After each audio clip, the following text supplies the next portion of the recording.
তুমি যদি আইসিডির পিছনে জাস্ট একদিনের মতো সময় দাও তাহলে তুমি 80 মার্ক সর্বনিম্ন উঠাইতে পারো। তো কি স্ট্র্যাটেজিতে এবং এমসিকিউ এবং লিখিতর জন্য আলাদা আলাদা ভাবে কিভাবে প্রিপারেশন নিতে পারো আজকের এই ভিডিওতে আমি সেই বিষয়গুলো নিয়েই কথা বলার চেষ্টা করব। তো প্রথমে একটা জিনিস খেয়াল করো, আইসিডি থেকে তোমাকে প্রথমে বুঝতে হবে যে তোমার এমসিকিউ কোন চ্যাপ্টারগুলো থেকে বেশি আসতেছে এবং কিভাবে পড়লে এমসিকিউ তুমি কারেক্ট করতে পারবা, এবং লিখিত অংশের জন্য স্পেসিফিক তোমার কতটুক কোন জায়গা থেকে কিভাবে ডিপলি পড়তে হবে এতটুক যদি তুমি বোঝো তাইলে আইসিডিতে সব থেকে কম পড়ে তুমি ভালো মার্ক তুলতে পারবা। তো প্রথমে যদি আমি এমসিকিউ এর কথা মানে তোমাদের কাছে শেয়ার করি যে এমসিকিউ থেকে 25টা এমসিকিউ এর মধ্যে 25টা এমসিকিউ কারেক্ট করা যায়। এইটা জাস্ট আমি এমনি বলতেছি না, আমি নিজেও এসএসসি পরীক্ষাতে 25টা এমসিকিউ কারেক্ট করছিলাম। তোমাদের আমি আমার মার্কশিটটাতে আগের ভিডিওগুলোতে দেখাইছিলাম। সো এমসিকিউ 25টা কারেক্ট করার জন্য তোমাকে প্রথমে বুঝতে হবে যে তোমার যে বহু নির্বাচনী এমসিকিউ যেগুলো আছে এইগুলা থেকে তুমি কতটা দক্ষ। কারণ কি জ্ঞানমূলক এমসিকিউ যতগুলাই আছে, মনে করো জ্ঞানমূলক বলতে ধরো তোমার প্রথম অধ্যায় থেকে পঞ্চম অধ্যায় পর্যন্ত বইয়ের বাইরে, হ্যাঁ বই থেকে সরাসরি যেগুলা তুলে দিবে ওইগুলা তোমার যদি বই সম্পর্কে খুবই ভালো ধারণা থাকে তাইলে তুমি ওইগুলা সবগুলাই কারেক্ট করতে পারবা, একটাও তোমার ভুল হবে না। বাট বহু নির্বাচনী যে প্রশ্নগুলো আছে এইগুলাতেই মেইনলি গ্যাঞ্জাম লেগে যায়। যেমন ধরো দ্বিতীয় অধ্যায় থেকে এবং প্রথম অধ্যায় থেকে এই দুইটা চ্যাপ্টার থেকে বহু নির্বাচনী প্রশ্ন বা হচ্ছে উচ্চতর দক্ষতার প্রশ্নগুলা একটু কঠিন করে দেওয়ার ট্রাই করে, যেগুলাকে মনে হয় যে তিনটাই অপশনে আছে তিনটাই হবে মানে বহু নির্বাচনের ক্ষেত্রে, অথবা মনে হয় শুধু 1 আর 2 হবে 3 হবে না, এমন কনফিউশন কিন্তু সৃষ্টি হয়।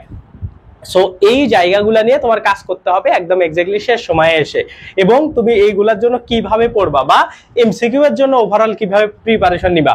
প্রথমে তোমার টার্গেট থাকবে যে তুমি যখন পড়তেছো এত ডিপলি পড়বা যাতে করে বহু নির্বাচনী প্রশ্নগুলা ইজিলি তোমার আয়ত্তে চলে আসে। এইটার পিছনে অনেকগুলো আবার মানে ফ্যাক্ট কাজ করে বহু নির্বাচনী কারেক্ট করার ক্ষেত্রে, যেমন প্রিভিয়াস ইয়ারে আসা প্রশ্ন, বিভিন্ন কলেজের প্রশ্ন, এগুলা তুমি কত দক্ষতার সাথে সলভ করতে পারতেছো সেগুলা ডিপেন্ড করে এমসিকিউ অংশে তোমার বহু নির্বাচনী কতটা কারেক্ট হবে।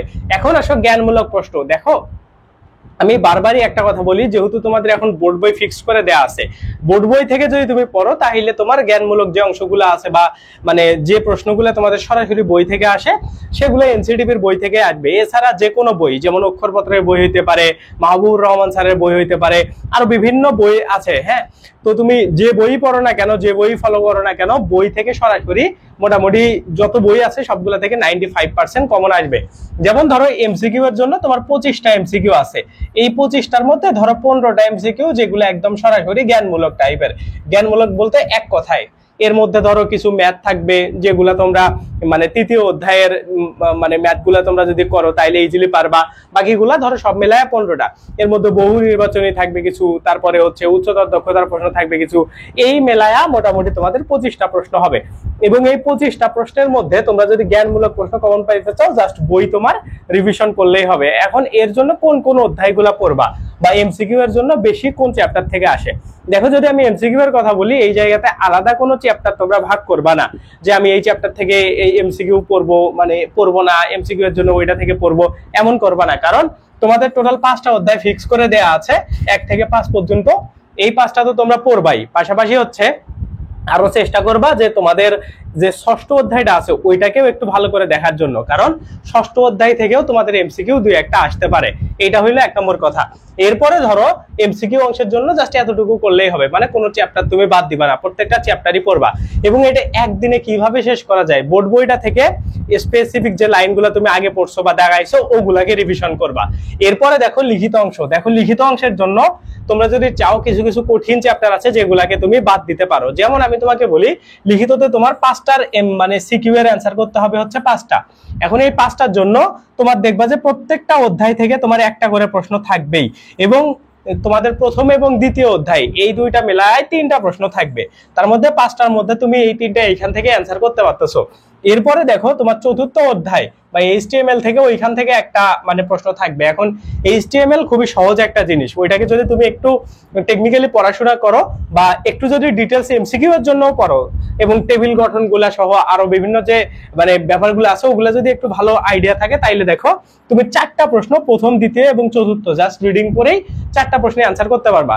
এখন তৃতীয় চ্যাপ্টার থেকে মোটামুটি তোমাদের 1টা বা 2টা প্রশ্ন হওয়ার চান্স থাকে, আর পঞ্চম অধ্যায় থেকে 1টা বা 2টা প্রশ্ন হওয়ার চান্স থাকে। এখন তৃতীয় অধ্যায় থেকে যে প্রশ্নটা তোমাদের হবে ওইটার মধ্যে তোমাদের কিছু বেসিক ম্যাথ থাকবে, যেমন ধরো তোমার গেট বাস্তবায়ন দিতে পারে, যেগুলো অনেক কঠিন কাজ কিন্তু না। হ্যাঁ, তারপরে ধরো তোমাকে মানে বাইনারি থেকে ডেসিমেল, হেক্সাডেসিমেল এগুলা খর মধ্যে দিতে পারে।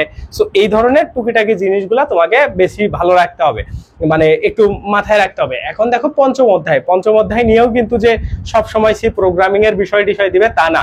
তারপরেও তুমি যদি টার্গেট করো যে তুমি 1 থেকে 4 পর্যন্ত পড়বা লিখিতর জন্য, তোমার এনাফ, মানে তুমি 5টা প্রশ্নের অ্যান্সার শিওর অ্যান্সার করতে পারবা যদি তুমি ষষ্ঠ অধ্যায় নাও পড়তে চাও, মানে পঞ্চম অধ্যায় যদি তুমি নাও পড়তে চাও।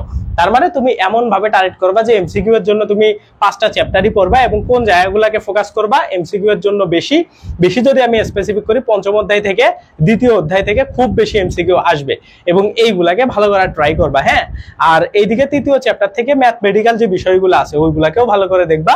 এবং এইচটিএমএল তো এটা তো মানে তোমাদের জাস্ট নরমাল ওয়েতে বইয়ে যা আছে ততটুকু পড়লেই এনাফ।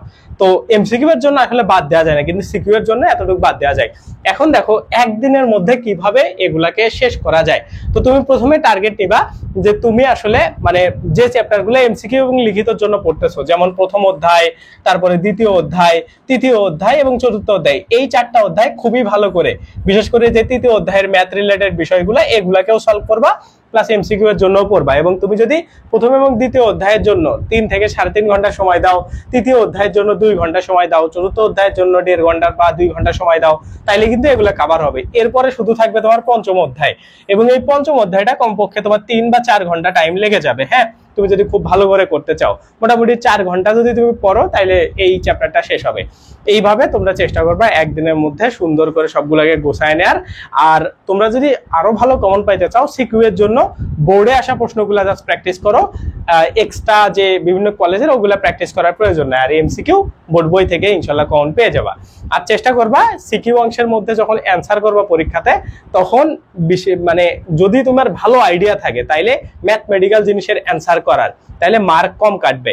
আর যদি তুমি ওই প্রথম আর দ্বিতীয় অধ্যায় থেকে করো তাইলে দেখবা 10-এ 8, 9 এমন করে তুমি মার্ক পাচ্ছ।